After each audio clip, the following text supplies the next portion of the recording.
இந்த பொருள் வேணும் அந்த பொருள் வேணும் அப்படின்னு சொல்லிட்டு ஒரு டென்ஷனும் கிடையாது. சிம்பிளா வீட்ல இருக்க பொருள் வச்சு எப்படி பண்றது அப்படின்னு சொல்லிட்டு. ஸோ ஃப்ரெண்ட்ஸ், பீஸா சாஸ் பண்றதுக்கு ஃபர்ஸ்ட் பேன் வச்சிருக்கேன். பேன்ல லைட்டா எண்ணெய் ஊத்திருக்கேன் பாருங்க. ஸோ இப்போ இந்த எண்ணெய் சூடாகட்டும். சூடான பிறகு நம்ம வந்து ஃபர்ஸ்ட் வந்து வெங்காயம் போட போகிறோம்.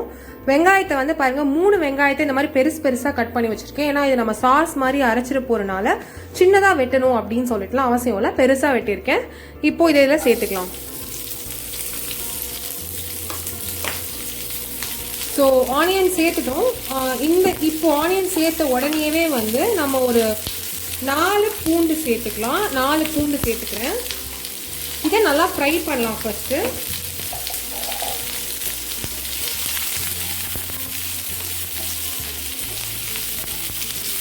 நல்லா ஃப்ரை ஆகட்டும்.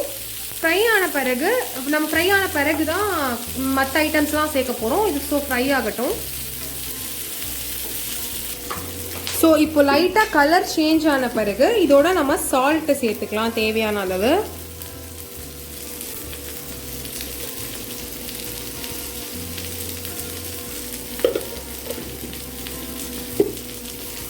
ஸோ சால்ட் சேர்த்த பிறகு இந்த டைமில் சில்லி ஃப்ளேக்ஸ் இருந்துச்சுன்னா நீங்கள் சில்லி ஃப்ளேக்ஸ் சேர்த்துக்கலாம். அப்படி இல்லாட்டி இந்த மாதிரி வத்தலில் வந்து இந்த மேலே இருக்க காம்பை உடைச்சிட்டு சேர்த்துக்கோங்க.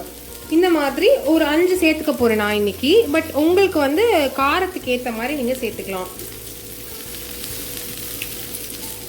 இந்த சில்லி ஃப்ளேக்ஸ் அப்படின்னு சொல்கிறது வந்து வேறு ஒன்றுமே கிடையாதுங்க. நீங்கள் வந்து இந்த வத்தலை வந்து நல்லா தூள் பண்ணி மிக்சியில் போட்டு தூள் பண்ணி வைக்கிறது தான் சில்லி ஃப்ளேக்ஸ் அப்படின்னு சொல்லுவாங்க.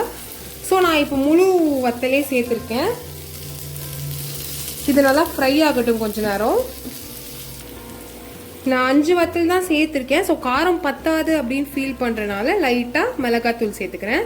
இது வந்து நீங்கள் வத்தல் நிறைய சேர்த்துட்டீங்க அப்படின்னா மிளகாத்தூள் சேர்க்க வேண்டிய அவசியம் கிடையாது. நல்லா வதங்கட்டும்.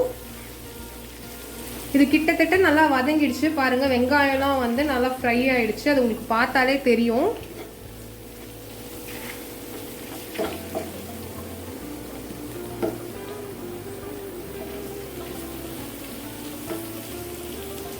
ஸோ நீங்கள் இதை ஃப்ரை பண்ண போகும்போதே உங்களுக்கு பொறை ஏறும். ஸோ பார்த்து ஃப்ரை பண்ணுங்க.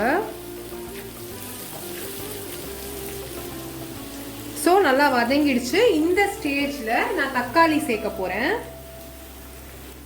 ஸோ இந்த ஸ்டேஜில் நம்ம தக்காளி சேர்க்க போகிறோம். 7 தக்காளி நான் இன்னைக்கு சேர்த்துருக்கேன். இதுவும் வந்து பெருசாக தான் வெட்டியிருக்கேன். நம்ம வந்து பெருசாக வெட்டினாலும் ப்ராப்ளம் இல்லை, மிக்சியில் அரைக்கிற மாதிரி வெட்டிக்கிட்டா போதும்.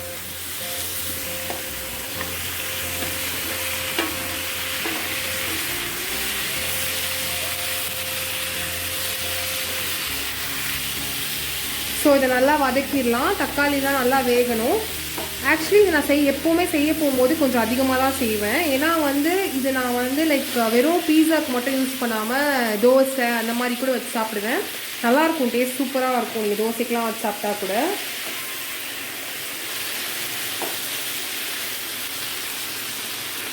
ஸோ இது நல்லா வதங்குற வரைக்கும் நம்ம கிண்டிக்கலாம். நல்லா தக்காளிலாம் வந்து சுருங்கணும். உங்களுக்கே தெரியும் தக்காளி எந்த டைம் வெந்துடுச்சு அப்படின்னு சொல்லிட்டு பார்த்தாலே தெரியும். ஸோ அது வரைக்கும் நல்லா வேகட்டும். பாருங்கள் ஃப்ரெண்ட்ஸ், இது நல்லாவே வந்து வெந்துடுச்சு பாருங்கள். உங்களுக்கு பார்த்தாலே தெரியும் எந்த அளவுக்கு இது வெந்துடுச்சு அப்படின்னு சொல்லிட்டு. இந்த அளவுக்கு நல்லா எல்லா வெங்காயம் தக்காளிலாம் வெந்த பிறகு நம்ம ஸ்டவ் ஆஃப் பண்ணிடலாம். அவ்வளோதான்.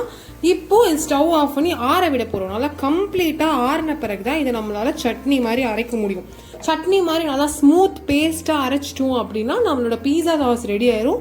ஸோ இதை ஆறட்டும். நல்லா ஃபஸ்ட்டு நல்லா ஆற விட்டுடலாம்.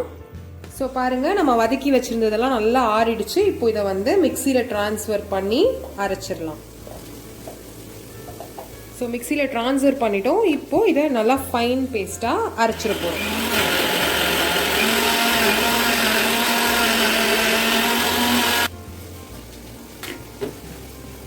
ஃபைன் பேஸ்ட்டாக அரைச்சிட்டோம் நம்ம. அவ்வளோதான், பீஸா சாஸ் ரெடி ஆயிடுச்சு.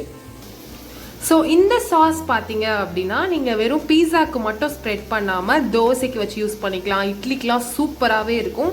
ஸோ கண்டிப்பாக இதை நீங்கள் ட்ரை பண்ணி பாருங்கள். ட்ரை பண்ணி பார்த்துட்டு மறக்காமல் இதோட ஃபீட்பேக்கை கீழே கமெண்ட் பாக்ஸில் ஷேர். நம்ம சேனலை இது வரைக்கும் நீங்கள் சப்ஸ்கிரைப் பண்ணாமல் இருந்தீங்கன்னா மறக்காமல் இப்போவே சப்ஸ்கிரைப் பண்ணுங்கள். அப்படியே பக்கத்தில் இருக்க பெல் ஐக்கானையும் ப்ரெஸ் பண்ணுங்கள். ஸோ தட் இதுக்கு மேலே போட போகிற நோட்டிஃபிகேஷன் உங்களுக்கு வந்துடும்.